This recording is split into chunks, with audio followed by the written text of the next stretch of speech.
할렐루야. 사도신경을 고백하심으로 새물결 교회 가정예배를 하나님께 드리겠습니다. 나는 전능하신 아버지 하나님 천지의 창조주를 믿습니다. 나는 그의 유일하신 아들 우리 주 예수 그리스도를 믿습니다. 그는 성령으로 잉태되어 동정녀 마리아에게서 나시고 본디오 빌라도에게 고난받아 십자가에 못 박혀 죽으시고 장사된 지 사흘 만에 죽은 자 가운데서 다시 살아나셨으며 하늘에 오르시어 전능하신 아버지 하나님 우편에 앉아 계시다가 거기로부터 살아있는 자와 죽은 자를 심판하러 오십니다. 나는 성령을 믿으며 거룩한 공교회와 성도의 교제와 죄를 용서받는 것과 몸의 부활과 영생을 믿습니다. 아멘. 찬송가 나에게 알게 다가도록 384장입니다.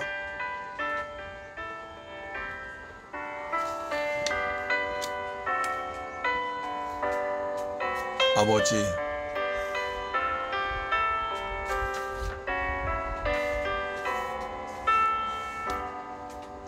나의 갈 길 다가도록 예수 인도하시니 그 안에 있는 긍휼 어찌 의심하리요.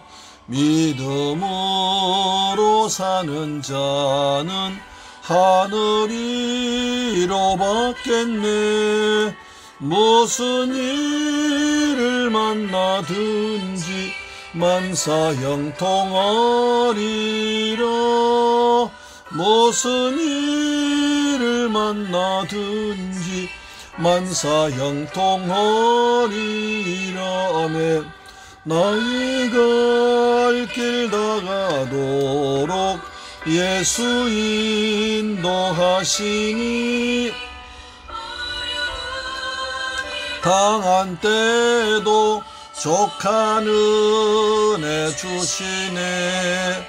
나는 심히 고단하고 영혼 매우 가라나 나의 앞에 반석에서 샘물 나게 하시네. 나의 앞에 반석에서 샘물 나게 하시네. 아멘.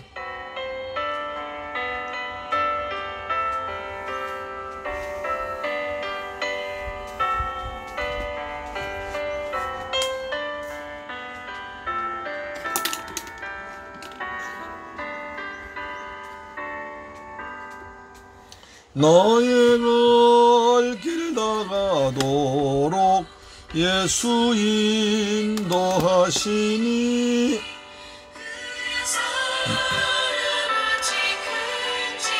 말로 할 수 없도다. 아멘. 성령 감화받은 영혼 하늘 올라갈 때에 영영 부를 나의 찬송 예수 인도하셨네. 영영 부를 나의 찬송 예수 인도하셨네.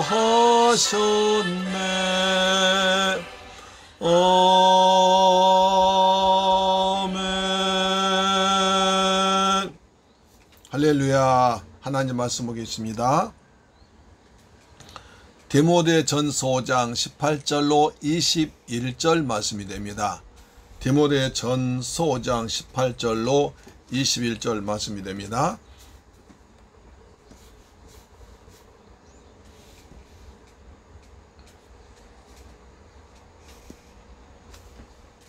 디모데전서 5장 18절로 21절 말씀입니다. 자, 디모데전서 18절 21절 보겠습니다. 시작. 성경에 일렀으되 곡식을 밟아 떠는 소의 입에 망을 씌우지 말라 하였고 또 일꾼이 그 싹스를 받는 것은 마땅하다 하였느니라. 장로에 대한 고발은 두세 증인이 없으면 받지 말 것이요 범죄한 자들을 모든 사람 앞에서 꾸짖어 나머지 사람들로 두려워하게 하라. 하나님과 그리스도 예수와 택하심을 받은 천사들 앞에서 내가 엄히 명하노니 너는 편견이 없이 이것들을 지켜 아무 일도 불공평하게 하지 말며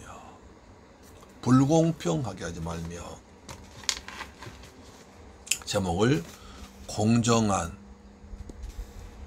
일처리라는 제목으로 말씀을 나누겠습니다. 사랑하는 재물교회 가족 여러분, 오늘도 주님의 은혜 안에서 잘 지내셨죠? 요즘 어제부터 날이 굉장히 덥습니다. 햇빛이 쨍쨍 내리잖아요. 그렇죠? 그리고 하늘은 정말 청명합니다. 청명한 가을 하늘입니다. 여러분의 기분도 청명해지기 바랍니다. 그리고 우리 맑은 하늘 구름을 보면서 스트레스가 싹 날려버리길 바랍니다.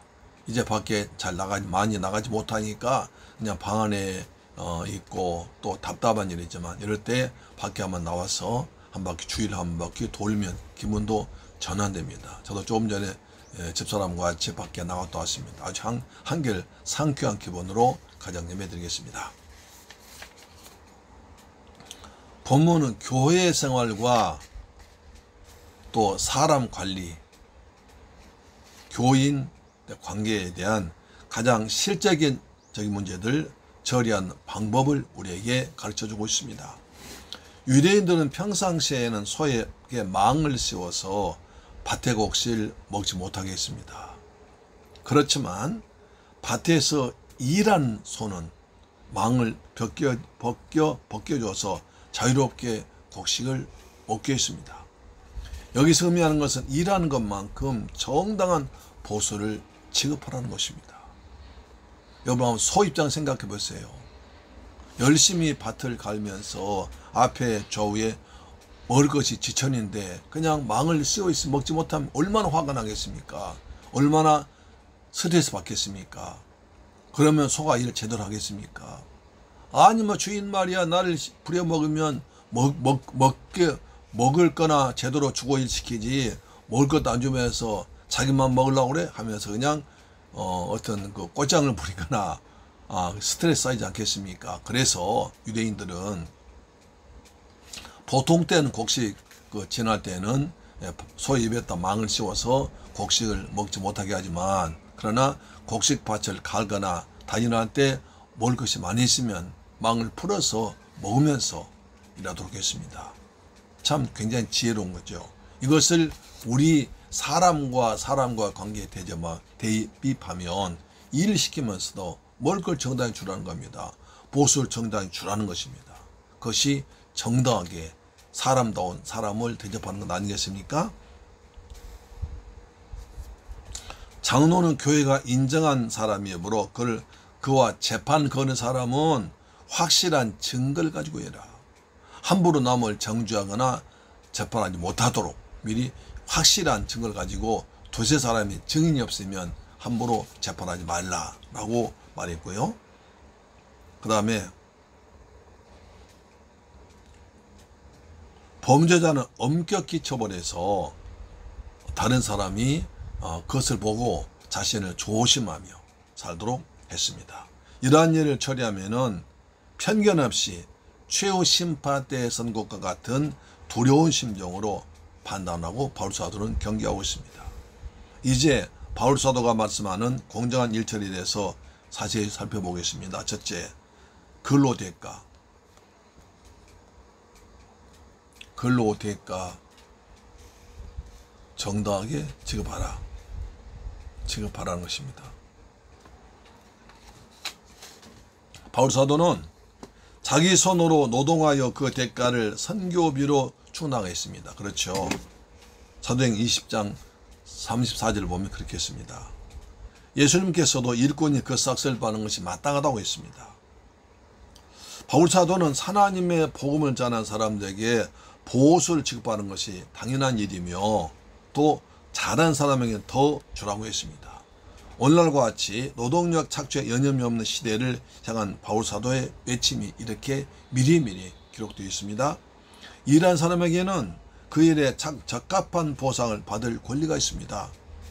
또 일을 시킨 사람은 당연히 줘야 할 의무가 있습니다. 많이 일한 사람에게는 많이 지불하는 것이 성경적인 원칙입니다. 그래서 바울 사도는 말합니다. 교회를 잘 다스리는 장로의 본연의 일과 말씀을 가르치는 부수적인 일까지 한 사람에게는 보상을 더해야 한다고 말하고 있습니다. 그러나 기독교 일한 목적은 대가나 이득보다는 봉사에 있습니다. 기독교의 기본적인 의무는 봉사에 있습니다. 예수님은 선한 목자, 석군 목자를 대조시키면서 인류에서 목숨을 버린다고 했습니다. 목자는 선한 목자는 양을 위해서 목숨 버린다고 말한 것입니다. 그렇습니다. 선한 목자입니다.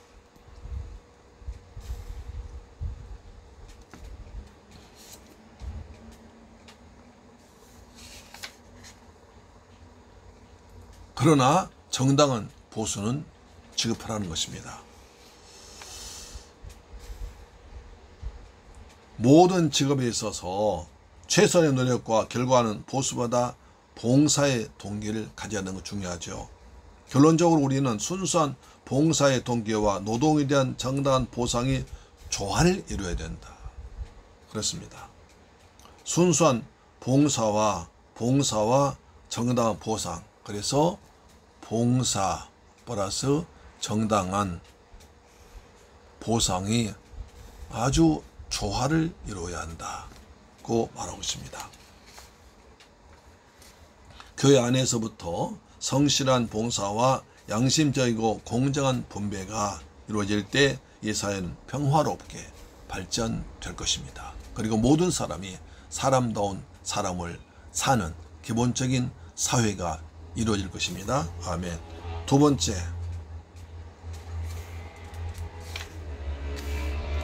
증거를 가지고 처리해라. 자, 19절 보시면 장로에 대한 고발은 두세 증인이 없으면 받지 말 것이라고 했습니다. 장로에 대한 송사는 굉장히 중요한 일입니다.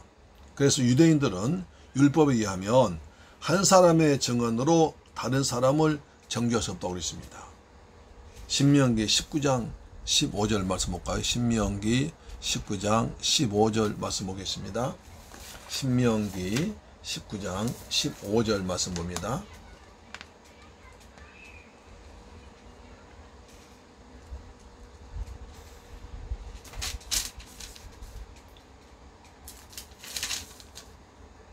신명기 19장 15절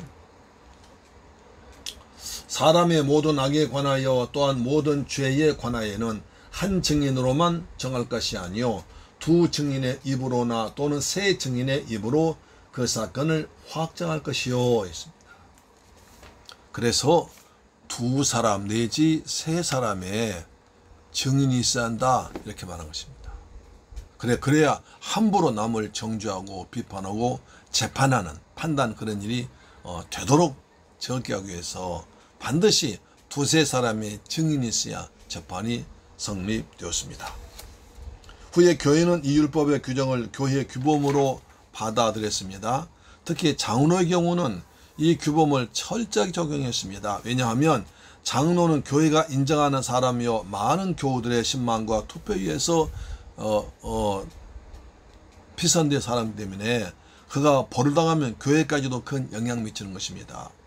모든 일도 특히 나쁜 일은 급하게 결론 내지 말고 확실한 증거에 의해서 처리하는 것이 공정한 처리입니다. 아무리 커다란 문제라도 그 시간이 문제를 해결해 준다는 것을 우리는 종종 볼 수 있습니다.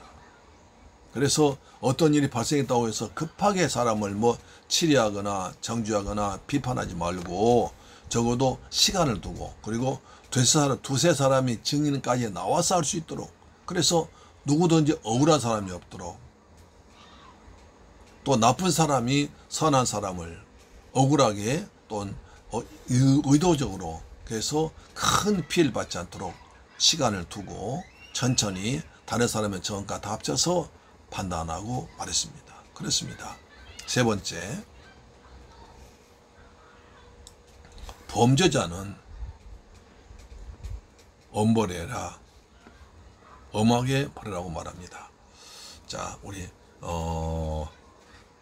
20절 보겠습니다. 범죄한 자들은 모든 사람 앞에서 꾸짖어 나머지 사람들로 두려워하게 하라. 이렇게 했습니다. 일단 범죄자로 파면한 사람은 많은 사람 앞에서 견책해야 한다는 것입니다. 죄를 범한 자로 하여금 진정한 뉘우침이 일어나게 하며 수치심으로 인해서 각성하게 하며 그것을 본 다른 사람도 죄를 지어 안 되겠구나, 저런 죄를 지으면 안 되겠구나 라는 것을 두려운 마음이 생기도록 하라는 것입니다.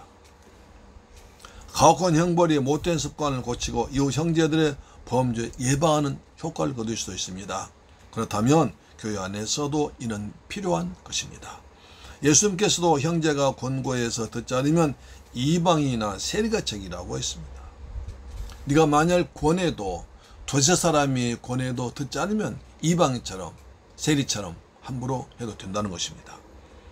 범죄가 확실하게 드러난 자는 엄하게 처단하여 본을 보이는 것이 때로는 공평한 일입니다. 그래서 더 큰 범죄를 막는 것입니다. 날마다 주 앞에 살아서 범죄하지 않고 거룩하게 살기를 축복합니다. 아멘. 네 번째로, 모든 일은 편견 없이 공평하게 합니다. 편견 없이 공평하게, 여기서 결론을 내겠습니다. 모든 일 하되 편견이 없이 해라. 그 다음에 공평하게 해라. 아주 중요한 얘기죠. 21절입니다. 하나님과 그리스도 예수와 택하심을 받은 천사들 앞에서 내가 엄히 명하노니 너는 편견이 없이 이것들을 지켜 아무 일도 불공평하지 않게 하라. 편견 갖지 말고 불공평하지 말고 아주 공정하게 해라. 그래서 공정하게 해라. 요즘 우리나라 공정이란 말이 굉장히 많이 나옵니다. 그렇죠. 공정한 세상 좋습니다. 근데 그렇게 말한 사람부터 공정하게 해야지, 정말 공정하지, 자기는 공정하게 하지 않으면서 남은 공정케 해라? 그것은 말이 안 됩니다. 그렇죠. 바울사도는 디모데에게 불공평이나 편견 없이 그 직무를 수행할 것을 권고하고 있습니다. 모든 공동사회 복리는 공평, 무산, 규율에 달려있다. 이렇게 언학자는 말했습니다. 규율이 공평치 못하여 어떤 사람에게는 이익을 주고 어떤 사람에게는 손해준다면 그 사회는 질서가 깨지고 불만이 가득 찬 세가 될 것입니다. 그렇습니다. 어떤 사람한테는 유리하게 되고 어떤 사람한테는 불리하게 된다면 누가 그걸 따르겠습니까? 어느 계층에는 이것이 유리하고 어느 계층에는 불리하다면 그것은 공정한 법이 아니기 때문에 국민들로부터 지지를 받지 못할 것입니다. 하나님과 사람, 그래서 말합니다. 하나님과 그리스도 예수와 천사 앞에서 명한다. 하나님 앞에서, 예수님 앞에서, 그리고 천사들 앞에서 너는 엄격하게 해라.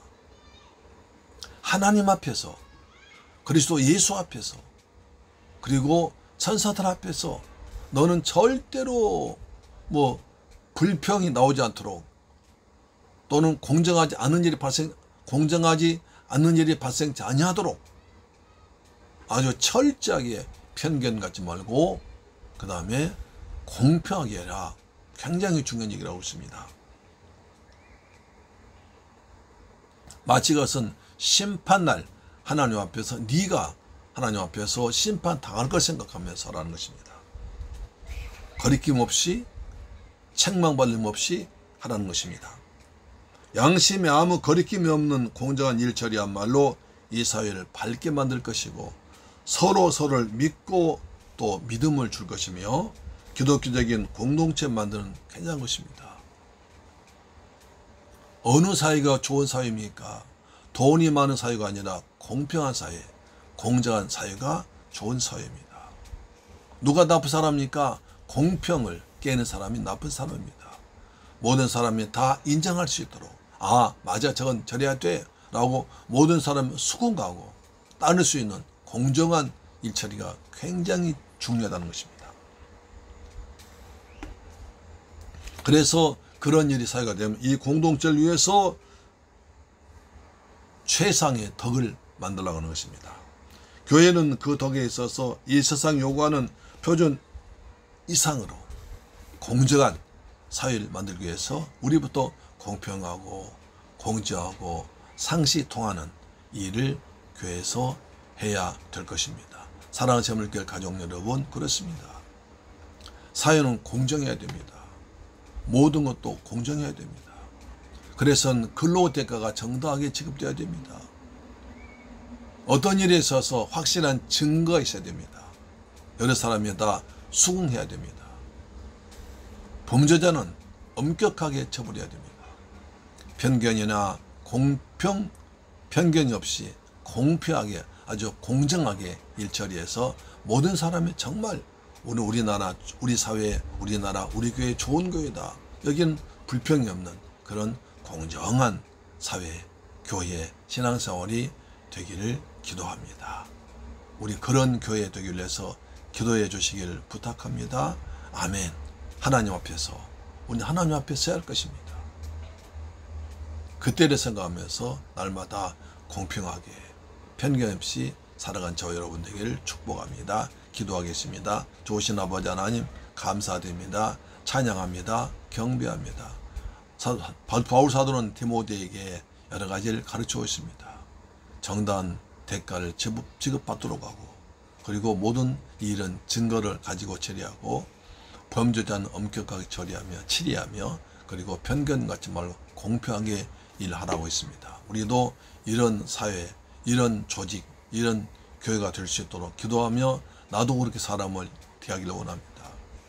특히 사람을 대할 때 어떤 편견을 가지거나 또는 어떤 다른 생각 가지고 사람을 대하지 말게 하시고 하나님의 마음으로, 주 예수님의 마음으로 사람을 대하기 원합니다. 너희 안에 이 마음을 품으라. 곧 그리스도 예수의 마음이니, 그리스도 예수의 마음은 남을 사랑하고 섬기고 배려하는 마음이 있습니다. 우리에게도 그런 마음을 주옵소서. 예수 그리스도 이름으로 기도드리옵나이다. 아멘. 할렐루야. 주 기도 마치겠습니다. 하늘에 계신 우리 아버지여, 이름이 거룩히 여김을 받으시오며 나라의 임하옵시며 뜻이 하늘에서 이룬 것 같이 땅에서도 이루어지이다. 오늘날 우리에게 일용할 양식을 주옵시고 우리가 우리에게 죄 지은 자를 사하여 준 것 같이 우리 죄를 사하여 주옵시고 우리를 시험에 들게 하지 마옵시고 다만 악에서 구하옵소서. 대개 나라와 권세와 영광이 아버지께 영원히 있사옵나이다. 아멘. 할렐루야. 오늘도 여러분 가정예배로 승리하셨습니다. 가정재단 쌓는 곳마다, 쌓을 때마다 하나님의 은혜가 풍성할 줄 믿습니다. 우리가 가정예배 드릴 때 주의 성령께서 함께 하시고 하나님의 은혜가 임하시고 하늘의 복이, 땅의 복이 임하는 시간 되기를 믿습니다. 그리고 그곳에 평안이 임하고 악한 영 떠나갈 줄로 믿습니다. 아멘. 이제 우리의 나라를 위해서, 교회를 위해서 기도하겠습니다. 하나님 아버지, 은혜를 베풀어 주옵소서. 우리의 대한민국을 축복하여 주옵소서. 대한민국의 코로나가 빨리 종식되게 하시고 이 맑은 가을 하늘같이 우리 백성 모두가 다 정말 상쾌한 마음으로 건강하게 건전한 사회, 그리고 공정한 사회가 되기를 원합니다. 우리 아버지 대한민국 과학자들, 의사들의 기술로 말미암아 백신, 코로나 백신과 치료제가 개발되어서 코로나의 두려움에서 벗어나서 일상생활이 제대로 살아갈 수 있는 시간 되게 하시고 교회에서 마음껏 찬양할 수 있고 예배 드릴 수 있는 시간을 속히 허락하여 주옵소서. 나부터가 남을 편견으로 대하지 않게 하시고 공정한 마음으로, 사랑하는 마음으로, 주님의 마음으로 대하도록 도와주옵시며 우리 새물교회 성도들 가정에 평안함을 주옵소서. 가정에 평안함을 주옵소서. 모두가 다 주님 은혜로 주 예수의 마음으로 사랑하며 섬기며 사는 가정들 되게 해 주옵시며 우리 가정이 하나님 나라가 되는 은혜를 허락하여 주옵시며 우리 성도들 직장에 복을 더하여 주옵시며 그리고 자녀들이 주 안에서 잘 성장하도록 축복하여 주옵소서. 예수 그리스도 이름으로 기도드립니다. 아멘. 할렐루야. 내일 뵙겠습니다. 아멘.